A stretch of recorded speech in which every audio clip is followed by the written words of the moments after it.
banyak janda-janda curhat. Ustadz, suami saya meninggal, kasihlah saya doa-doa penenang. Saya kasihlah doa-doa penenang. Lama-lama dia bilang, Ustadz, maukah Ustadz menjadi imam dalam hidupku? Oh, saya bilang, mohon maaf ibu, saya bukan imam, saya khotib.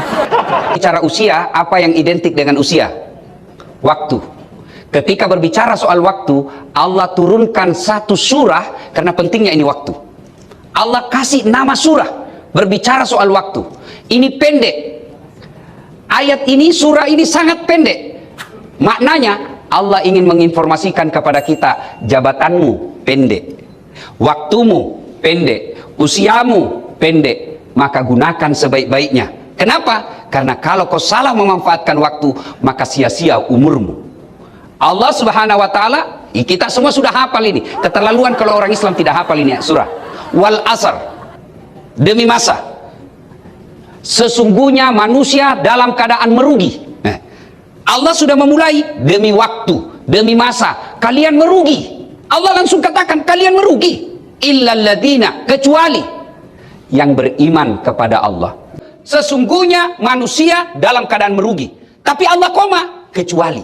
Kalian tidak akan merugi kecuali yang beriman kepada Allah. Ketika kita berbicara soal iman, anak muda langsung tepuk dada. Ah, Kak iman jipade Ustaz. Saya beriman kepada Allah Ustaz. Maaf, mengaku beriman gampang. Tapi yang sulit adalah diakui oleh Allah sebagai orang beriman. Mohon maaf Bunda. Kenal Sandiaga Uno? Kenal? Kenal kan? Itu kan orang Sulawesi. Itu masih sepupu dengan saya. Mengaku. Langsung ibu bingung, kenapa Sandiaga cakep ini Ustaz Kancur? Saya akui, saya tidak gagah Bu, saya akui. Tapi saya penuh pesona. Mana buktinya? Ibu-ibu semua mau foto sama saya toh? Ya, ngaku. Ibu bapak kenal Megawati Soekarno Putri? Kenal. Itu sepupu sama saya. Ngaku. Tapi begitu diklarifikasi, Bu Mega katanya sepupu Kodas Atlantik. Bagaimana ceritanya? Dia orang Bugis, orang Jawa. Ngaku gampang. Yang sulit adalah diakui oleh Allah sebagai orang beriman. Karakter orang beriman, nanti Allah tanya, ya Allah saya beriman kepadamu. Allah katakan, karena kau beriman, kenapa kau beriman, tapi kok begitu kelakuanmu? Kenapa kalau kau mengaku beriman, tidak pernah juga kau cepat ke masjid. Kau mengaku beriman, paling terlambat datang sholat Jumat, paling cepat pulang. Orang khutbah kau tidur. Ini beriman kepada Allah. Kalau beriman kepada Allah, wujud konkretnya sebenarnya panjang kalau berbicara soal ini. Wujud konkretnya sholat. Ada orang mengaku beriman tidak sholat, jangan percaya, pasti pembohong. Kalau ada orang mengaku beriman kepada Allah, sholatnya saja dianggap enteng, tapi Allah jangan percaya, Tuhannya aja dia tipu. Apalagi manusia.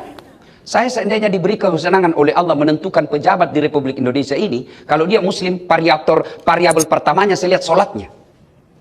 Kalau dia sholatnya baik, insya Allah, Allah akan jamin. Inna salata tanha anil fahsya'i wal munkar. Itu Allah yang sampaikan. Kalau dia baik sholatnya, mencegah dia dari perbuatan keji dan mungkar. Lalu orang bertanya, kenapa paling itu Ustaz? Rajin sekali sholat, kok masih korup? Kenapa dia rajin sholat? Tapi lain dia bilang hari ini, besok juga lain dia bilang. Katanya dia sholat, kok pembohong? Bukan sholatnya yang jadi masalah, tapi cara sholatnya yang perlu diperiksa. Saya ulang, bukan sholatnya yang salah, tapi cara menunaikan sholatnya yang pasti bermasalah. Wuduknya sudah salah. Wuduk sambil siul-siul. Nah, wuduk cuci kaki bukan cuci kaki Pak, tendang air. Nah, itu sudah pasti masalah sholatnya. Dia sholat tapi main-main. Allahu Akbar. Iya kena butuh. Iya karena setahun. Ihdinas siratal sampahnya nakoti urina. Gimana ceritanya? Sholat tapi matanya seperti mata pencuri. Allahu Akbar. Sudah pasti bermasalah sholatnya orang ini. Sholat, tapi itu juga sholatnya dia pakai tidur. Itu juga bajunya dia pakai masak. Itu juga dia bajunya dia pakai ke kantor. Itu juga bajunya dia pakai ke toilet. Masa mau ketemu Allah berpakaian seadanya? Bapak mau ketemu saja semua ketua Mahkamah Agung. Oh, beli baju rekas Pak. Ya toh? Pakai parfum. Masya Allah. Padahal ketua MA ada pensiunnya. Mau ketemu sama manusia, kita mengagungkannya. Tapi kenapa mau ketemu dengan Allah yang jelas dalam surah Al-Jum'ah kau berpakaian yang indah kalau kau mau ketemu sama saya. Surah Al-Jum'ah. Tapi kita datang ketemu Allah pakaian seadanya. Bahkan ada ibu-ibu yang tanya, Ustaz, bolehkah tidak pakai BH orang sholat? Kenapa lagi tidak panas, Ustaz? Boleh, tapi tidak sopan namanya. Ibu bayangkan, mau ketemu sama ketua MA tidak pakai itu. Mohon maaf Pak Ketua, saya ada perlu dan lempar ke istrinya, nak sopan ini. Ayo, maka kalau ada orang rutin sholatnya tapi belum bagus akhlaknya, yuk evaluasi sholat kita. Orang sholat tidak ikhlas, hayya 'alas shalah, asar lagi. Barusan kita sholat duhur, sudah pasti itu. Pak, adik-adikku yang masih junior, kalian mau menjadi pemimpin di Mahkamah Agung, perbaiki sholatmu bos, biar Allah yang ngatur itu, soal itu gampang. Yang tidak ada jalannya saja Allah kasih, apalagi ada jalannya. Apa maksudnya Ustaz? Ibu-ibu, ada enggak jalannya perempuan tidak pernah disentuh laki-laki bisa hamil? Tidak mungkin. Kalau ilmu biologi, ilmu kedokteran tidak mungkin, tidak ada jalannya itu. Tapi kalau Allah mau, Siti Maryam, wanita suci, tidak pernah disentuh laki-laki, melahirkan Isa alaihissalam, tidak masuk akal. Tapi kalau Allah yang mau, tidak masuk akal. Masuk akal tidak manusia dibakar hidup-hidup bisa hidup? Tidak mungkin. Tapi kalau Allah mau, pasti. Saudaraku yang bekerja di lingkup Mahkamah Agung, tidak usah kau cari muka sama Mahkamah Agung, hakim-hakim Agung, capek. Biar ketua MA senang sama kau, istrinya tidak senang, tidak jalan urusan. Memang sudah begitulah hidup, memang begitu nih hidup. Daripada cari muka sama mahkamah, sudahlah cari muka kepada Allah. Gimana caranya? Perbaiki sholatmu. Kalau sholatmu baik, satu dunia mau jatuhkan kau tidak mampu. Percaya itu. Bagi kita orang beriman. Tapi kalau Allah yang mau menghinakan kita, Pak, sekejap aja barang tidak masuk di akal terjadi, terjerumus dia, Pak. Kalau Allah mau. Adik-adikku yang kerja di lingkup Mahkamah Agung, kalian punya jalan dan peluang jadi menggantikan ketua mahkamah yang ada sekarang. Memang jalannya di situ. Ada jalannya. Mahkamah Agung, kerja di lingkup Mahkamah Agung, menjadi Mahkamah Hakim Agung, ada jalannya bos. Kau memang hakim. Yang tidak ada jalannya, das atlatif dari Mahkamah Agung jadi Hakim Agung. Memang caranya tidak mungkin. Kenapa? Saya bukan hakim. Tapi kalau saya jadi ketua majelis ulama, ada jalannya. Tapi kalau jadi ketua MA, bagaimana jalannya Ustaz? Nah, ibu bapak, saudara-saudara sekalian, perbaiki sholat, itu tanda keimanan kita baik. Nah, sekarang bagaimana cara mempertahankan iman? Iman itu kan ada tiga kategori. Satu, iman yang tidak pernah turun, naik terus. Ada iman begitu, sekali dia percaya Allah, naik terus, tidak pernah turun. Siapa? Iman para nabi dan rasul. Yang kedua, jenis kedua, iman yang tidak pernah naik, tidak pernah turun, datar aja terus. Imannya siapa? Imannya para malaikat. Yang ketiga, kadang naik, kadang turun, kadang naik, kadang turun. Imannya para manusia. Di dekat cewek cantik, turun sedikit. Di dekatnya para laki-laki, naik lagi sedikit imannya. Dengar ceramah, naik lagi. Keluar lagi, lihat jabatannya orang, lihat mobilnya orang, boleh goyang. Maka cara mengobatinya adalah dakwah. Tidak ada cara mengobati iman dengan dakwah. Saya selalu mengilustrasikan dakwah dengan iman itu ibarat HP yang selalu dipakai. Ibu-ibu punya handphone semua toh? Ibu, kalau handphone dipakai terus kenapa ibu? Kenapa ibu? Lowbat. Kalau lowbat ibu apain? Cas. Kalau tidak dicas kenapa? Mati total. Kalau sudah mati total masih bisa dipakai? HP anu tahu 50 juta harganya itu HP-nya. 20 juta pulsanya tapi tidak ada baterainya. Begitu juga dengan iman. Lihat jabatannya orang naik terus, dunia. Lihat mobilnya orang bagus, dunia. Lihat rumahnya orang, dunia. Lihat lagi istrinya orang cantik, dunia. Dunia terus. Lalu kapan ngecasnya? Khutbah Jumat. Itu pun kalau hatibnya bagus. Itu pun kalau sound systemnya baik. Kalau sudah hatibnya dari A sampai Z tidak jelas apa dia bilang, kemudian sound systemnya jelek, ya sudah, pulang kita dengar ceramah, tidak ada yang bisa kita ambil. Maka orang yang tidak merugi, bertambah iman, bertambah ilmu, bertambah umurnya, tambah umurnya, tapi juga bertambah imannya, kata Allah, dia orang yang beruntung. Yang kedua, yang tidak merugi, wa amilus sholihat, mereka beramal soleh. Apa itu amal soleh? Amal yang bisa meningkatkan derajat kepada Allah, juga bisa dinikmati orang baik. Saya bukanlah soleh yang baik kalau saya Senin Kamis puasa, tahajud tiap hari, tadarus tiap hari, tapi saya tidak disenangi di kantor. Saya bukan orang baik. Ada orang hitam jidatnya gara-gara sholat. Tapi begitu dia masuk kantor, sengsara sama orang. Dia bukan orang baik itu. Orang tadi senang-senang satu ruangan, tiba-tiba, udah tiba-tiba. Itu ciri-ciri hidup tidak berkah. Ada orang, kehadirannya membahagiakan, kepergiannya membuat duka buat orang lain. Ada Ada juga orang kehadirannya sengsara buat orang lain, ketiadaannya membuat gembira orang lain. Celaka kita jadi manusia. Amal soleh. Bagaimana beramal soleh? Salah satu diantaranya sedekah. Bersedekahlah. Ibu-ibu yang banyak sama cincin emas berlian. Kalau ibu meninggal, siapa pakai cincinnya ibu? Anak. Istri kedua ibu. Pasti suami kawin lagi. Cerita itu. Dia dengar istriku ini ceramah, dia panggil saya, Ustadz. Jadi saya nanti kalau Ustadz misalnya saya lebih duluan meninggal, kalau saya meninggal Ustadz kawin lagi, saya kasih duduk sambil saya peluk-peluk ibu. Kau dengar baik-baik sayang, ah?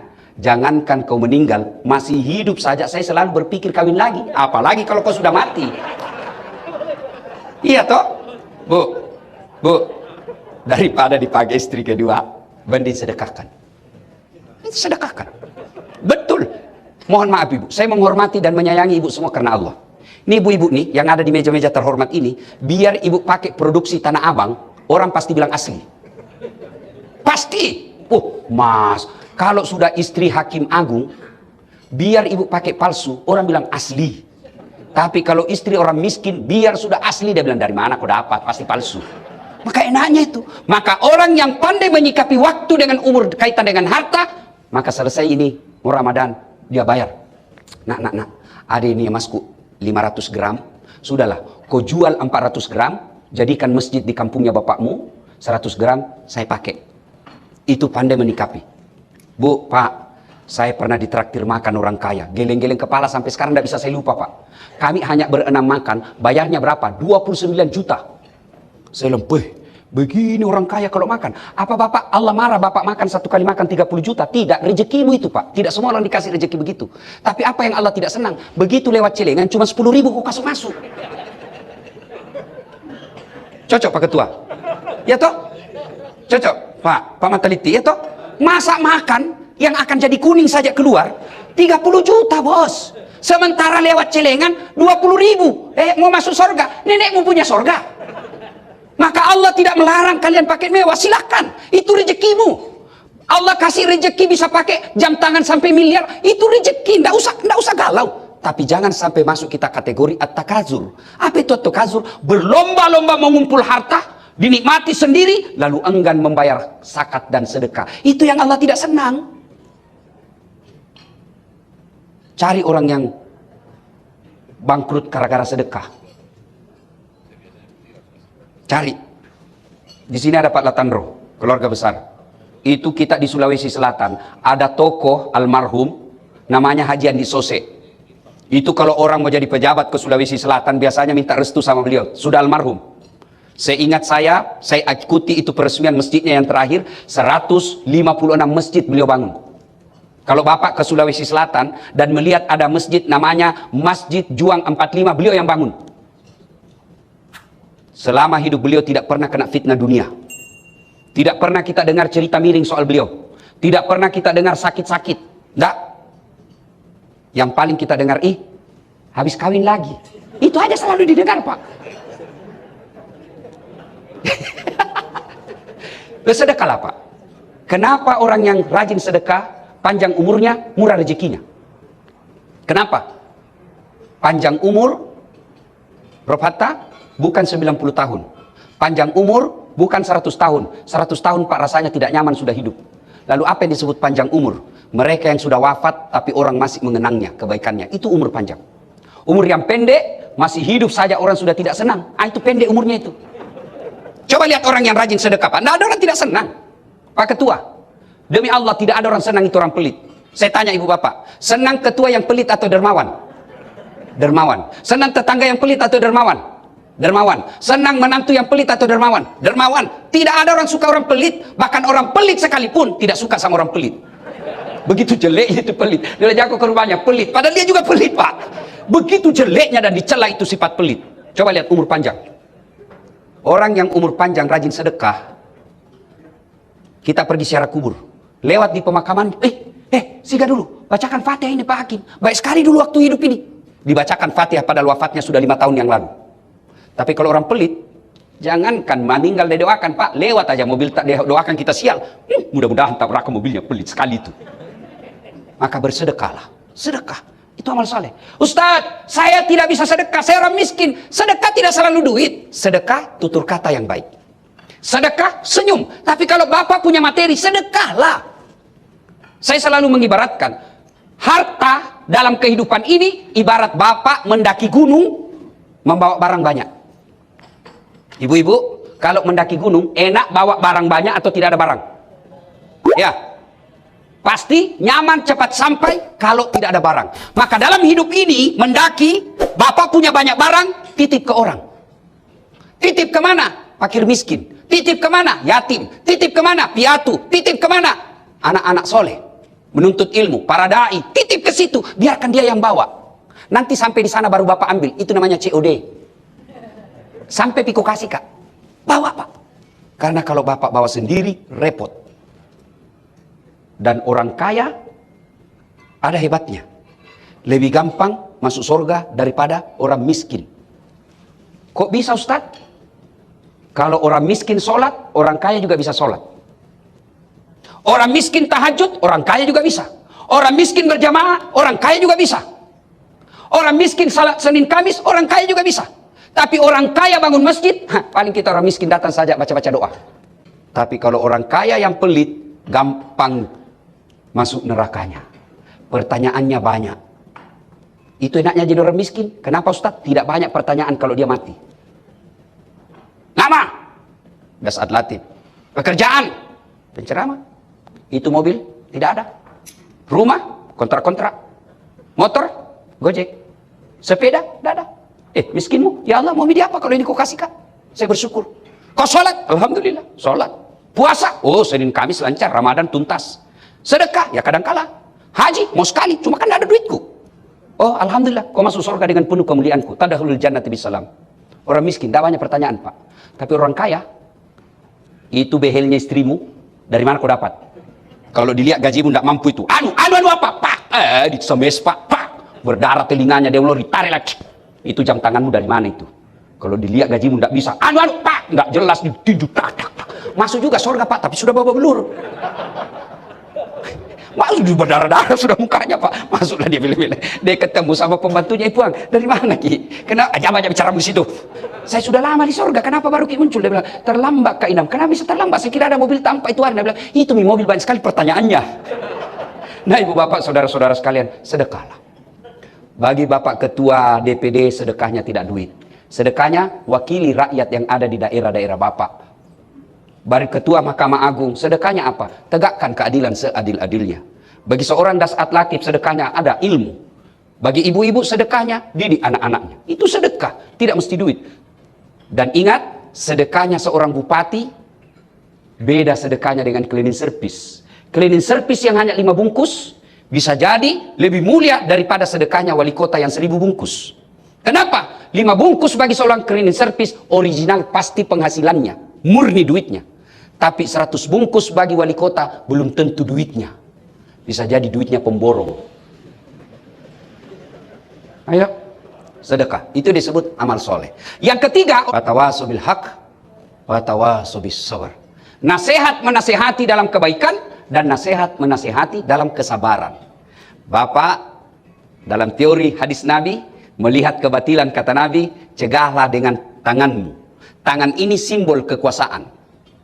Tidak bisa, kita tidak punya kekuasaan, kita bukan pejabat, kita bukan aparat. Maka kata Nabi, cegahlah dengan pabilizani, dengan lisanmu. Ini tugasnya ustadz.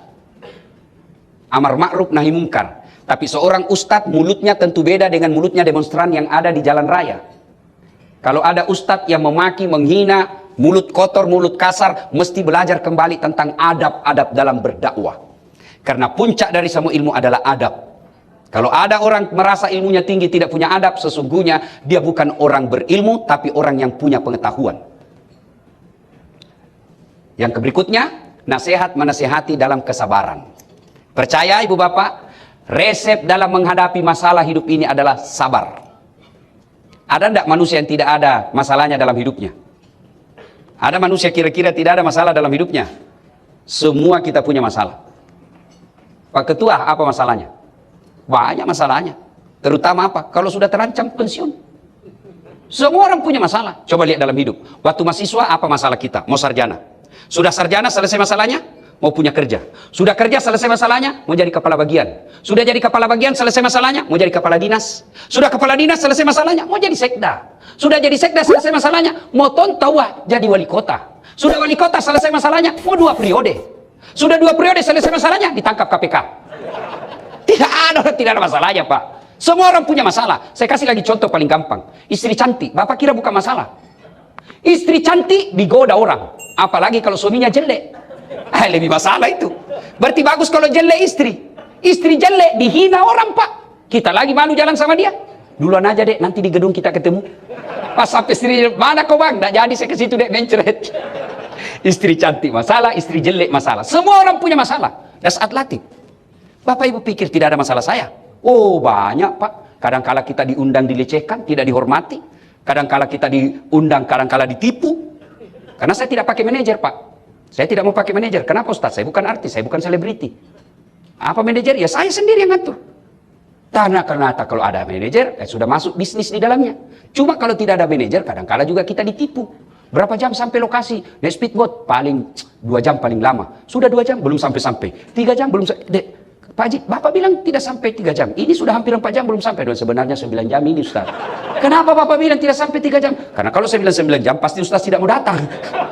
Itu masalah dalam dakwah. Tapi yang paling besar sekarang, Pak, masalah saya, Pak Ketua, banyak janda-janda curhat. Ustaz, suami saya meninggal. Kasihlah saya doa-doa penenang. Saya kasihlah doa-doa penenang. Lama-lama dia bilang, Ustaz, maukah Ustaz menjadi imam dalam hidupku? Oh, saya bilang, mohon maaf Ibu, saya bukan imam, saya khotib. Semua orang punya masalah. Maka ketika ada masalah, biar dia profesor, doktor, hafal Quran, ulama, tapi tidak punya ilmu sabar, percaya pasti gagal dalam menghalangi hidup. Dalam rumah tangga, mana ada orang tidak ada masalahnya? Bohong itu kalau ada orang rumah tangganya tidak ada masalah, bohong. Dia bilang, ih bahagia sekali rumah tangganya Ustaz. Saya bilang, dari mana Ibu tahu? Itu tahu foto-fotonya di Instagram romantis. Boleh? Tidak mungkin itu dia bertengkar, dia video, baru dia kasih masuk di Instagram, belen-belen namanya itu. Iya tuh Ibu, foto paling 1 menit. Karena banyak sekarang orang, Pak, berumah tangga sudah 30 tahun, hanya karena persoalan WhatsApp salah kiri, ngamuk istrinya. Oh, baru ini istri, Pak, ahli sejarah. Nggak bisa tahu, lupa biar kejadian sudah 5 tahun yang lalu, ungkit lagi. Namanya kita manusia, pasti ada khilaf dan salah. Sudah dijelaskan yang 1, muncul yang 2. Sudah dijelaskan yang 2, muncul yang 3. Sudah selesai semua, dia bilang, itu, ya 5 tahun dia lah. Nah, pura nih bahas, ya, makan sama susi pemang. Sudah dibahas, kenapa diulang lagi? Jadi saya kalau istriku mulai dia bilang, pokoknya, tidak kulayani. Lebih baik ambil obat tidur. Selesai urusan. Karena kalau diam, kita bilang lagi, kenapa kau diam? Kenapa kau diam? Kami ini laki-laki sekarang lagi difitnah oleh film Layangan Putus. Jangan percaya itu film. Karena bilang, kalau suamimu baik, alim, tutur katanya lembut, ibadahnya baik, curiga, pasti ada istrinya. Yang benar aja. Kita ini laki-laki, Bu, tergantung istri. Kalau ditelepon selalu ada di rumah, lagi ngapain? Ini lagi saya ajak cucu ngaji, tenang perasaan. Tapi kalau ditelepon tidak pernah ada di rumah. Lagi di mana? Di mall. Sore-sore ditelepon di mana? Lagi yoga. Sudah 60 masih yoga. Ditelepon menjelang malam, dia bilang lagi di salon, kasih bersih rambut. Begitu pulang kerja suaminya tidak ada di rumah. Datang mertuanya ngomel aja kerjanya. Belum duduk mertuanya, dia bilang kapan pulang, Mak? Datang saudaranya, dia hina. Pasti pulang kampung. Apa itu istrimu, nak? Setengah mati ku sekolahkan kamu, setengah mati ku kuliahkan kamu, saya jualkan kau sawahnya bapakmu supaya dihargai ke orang. Nah itu istrimu saja tidak hormati kamu. Apa itu ku pertahankan begitu? Laki-laki tidak mungkin ada macam-macam kalau istrinya baik. Saya banyak orang curhat, istriku baik sekali. Saya bilang, nikah Pak, daripada bapak berzina. Tidak tega kok Ustaz, baik sekali istriku. Coba kalau dia punya kuasa, punya duit, tampan, gagah, diambil orang, Pak. Benar, coba itu pramugari di pesawat, bagusnya. Pelayanannya bisnis kelas, sampai di rumah pelayanan kelas ekonomi. Mana tidak lari. Tapi bapak-bapak juga harus muliakan istri. Karena tidak mungkin kita bisa ketua Mahkamah Agung kalau istri kita tidak nyaman.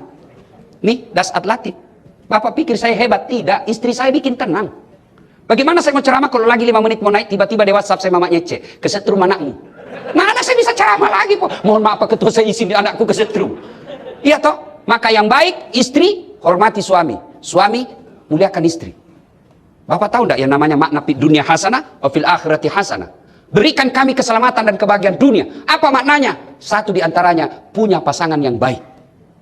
Gelisah juga kita kalau punya istri parno.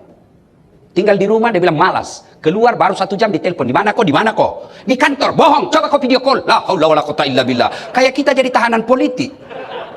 Alangkah bahagianya kalau suaminya pulang dari kantor, di pengadilan kita kadang-kala dimaki. Datang pulang capek, dia peluk suaminya sambil menyanyi. Bila kamu di sisiku, hati rasa syahdu. Sabar bang, memang begini namanya pegawai. Kadang-kala kita dihina, tapi percayalah tidak ada penderitaan yang tidak ada akhirnya.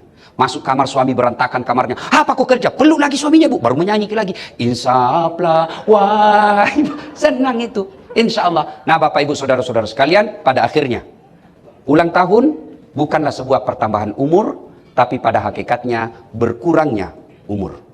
Tapi tidak ada orang yang merugi berkaitan dengan waktu apabila dia beriman kepada Allah, beramal soleh, lalu nasihat menasihati dalam kebaikan dan nasihat menasihati dalam kesabaran.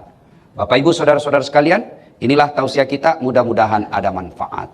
Sebelum kita akhiri, kita kirimkan suratul Fatihah kepada Rasulullah Muhammad SAW. Hasiat dan keutamannya kita ikhlaskan untuk Ananda Pak Hatta Ali yang wafat beberapa saat yang lalu.